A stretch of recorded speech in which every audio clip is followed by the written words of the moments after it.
Bonjour à tous. Au moment d'écrire cette vidéo, les épisodes spéciaux des 60 ans de Doctor Who sont sortis. On a notre nouveau docteur. Bon, si vous ne connaissez pas la série, vous inquiétez pas, je vous expliquerai. Et je me suis dit que c'était le moment parfait pour vous expliquer pourquoi j'adore Doctor Who, pourquoi vous devriez donner sa chance à Doctor Who, et pourquoi cette série Doctor Who est si importante pour le monde de la fiction. Et on parle de ça juste après l'intro.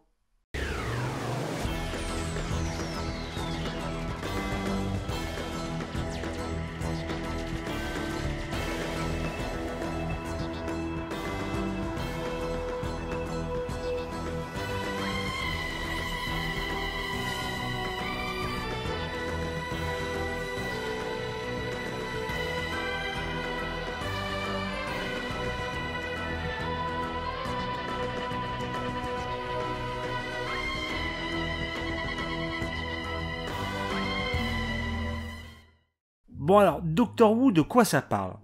On suit le Docteur, un alien de la race des Seigneurs du Temps, qui a un TARDIS, une cabine de police anglaise servant de moyen de transport dans le temps et l'espace, vivant sa meilleure vie à découvrir événements historiques, dilemmes temporels et rencontres avec de nouvelles espèces au fin fond de l'univers.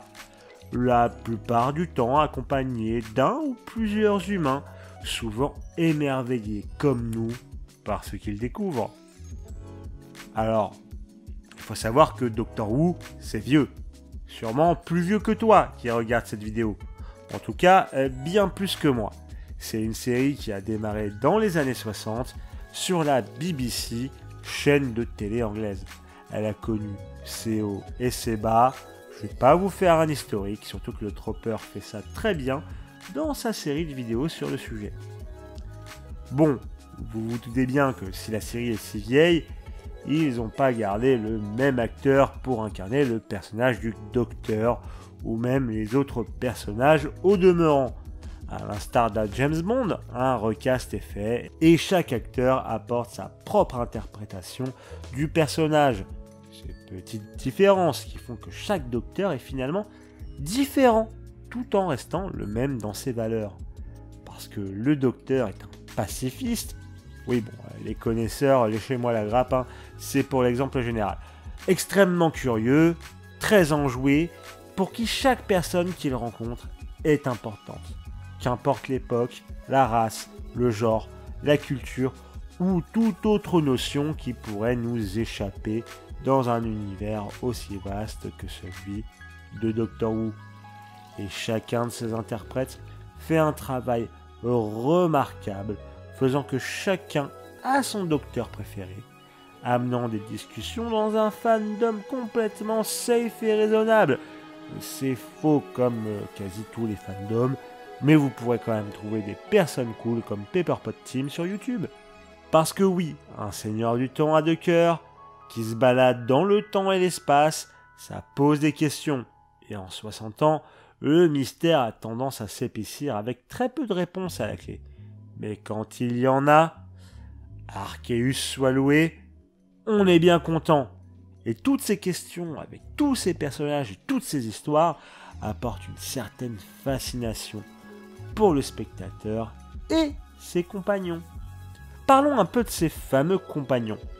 Ils sont le quota humain, assurant ainsi le rôle du personnage qui découvre en même temps que le spectateur toutes les merveilles et cauchemars que le Docteur nous montre pendant ses pérégrinations. Un ressort narratif assez classique que vous voyez dans 1000 milliards d'œuvres, il faut le dire, mais bougrement efficace, surtout quand la découverte est au cœur du récit. Et là où le Docteur est un fantastique poulet, les compagnons sont les épices qui ajoutent des saveurs différentes. À la manière du principal protagoniste, on a régulièrement les compagnons qui changent, et assez drastiquement. On aura quand même des femmes anglaises assez largement représentées. On va pas se plaindre vu à quel point on a dû attendre avant d'avoir autre chose qu'un monsieur pour le Docteur. Mais les caractères présentés ne sauraient être plus différents. Allant de la sassy girl à la rêveuse, en passant par le vieux monsieur en deuil, chacun a ses interactions différentes avec le docteur qui vont stimuler leur évolution respective. Après le passage d'un compagnon, le docteur ne sera plus jamais le même. Il ne les oubliera pas et on aura de temps en temps des rappels de leurs apparitions. Ils sont une marque sur la vie du docteur autant qu'ils nous marqueront. Et le docteur et ses compagnons rencontreront moult autres personnages marquants au travers de leurs aventures. De Rosa Parks, en passant à un équivalent du diable ou encore la dernière humaine. On voyage et on fait des rencontres dans Doctor Who. Et quand on voyage autant que le docteur et qu'on traque des mystères, et quand on veut des bonnes histoires, on a des antagonistes marquants aussi. Et là aussi, niveau variété et concept, ça y va. Des emblématiques Daleks suprémacistes, aux Cyberman abandonnant toute individualité, ou encore les terrifiants anges pleureurs en ayant fait trembler plus d'un, dont moi, je l'avoue sans honte. La galerie d'antagonistes est assez incroyable et renouvelée régulièrement, tout en gardant toujours les classiques dans un coin prêt à revenir. Puis bon, matez-moi ces beautés en carton-pâte faites avec 2 ficelles et 3 chewing-gums, c'est si kitsch. Et le kitsch, ça fait partie de l'ADN de la série. On s'y fait, on s'y attache et on aime ça. Bon, mais de rien, on a quasiment que parlé des personnages jusque-là. Mais j'aimerais faire remarquer quelque chose que j'ai dit tout du long de la vidéo. On a parlé des personnages, que ce soit le docteur, les compagnons, les rencontres et les antagonistes, et d'à quel point ils se renouvellent à chaque fois. Mais pourquoi? Bon, déjà 60 ans c'est long, donc pour persister aussi longtemps, il faut se renouveler. Mais aussi parce qu'à la manière d'un Star Trek, le champ des possibles est infini avec Doctor Who. Quand tu peux voyager dans n'importe quel point, dans l'espace, à n'importe quelle époque, tu peux absolument tout te permettre.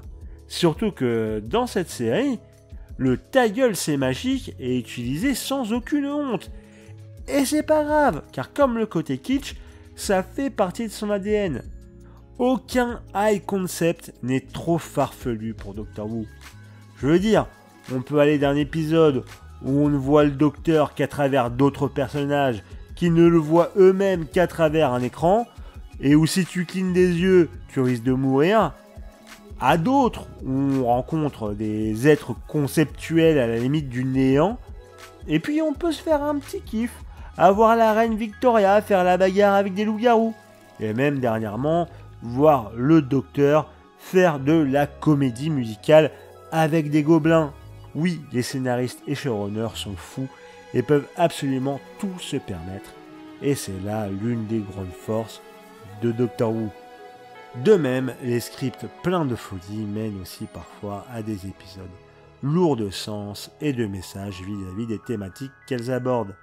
La série a toujours été progressiste et en avance sur son temps, sur plein de sujets.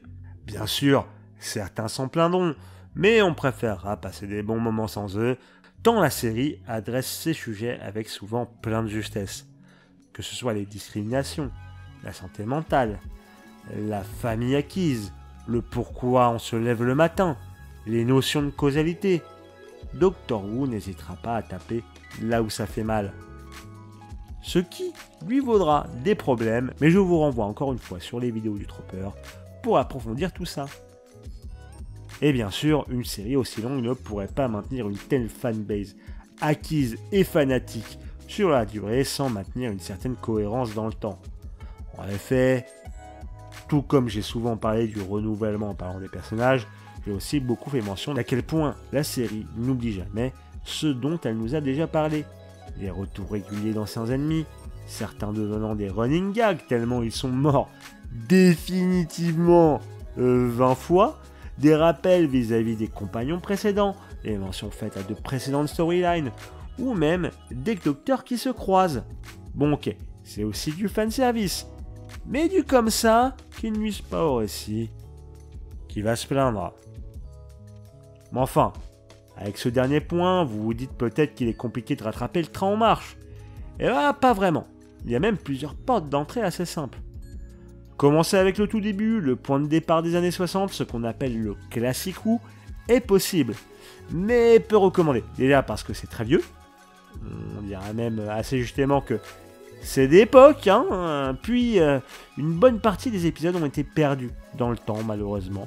Il peut cependant être intéressant d'y revenir partiellement plus tard pour voir l'évolution de la série.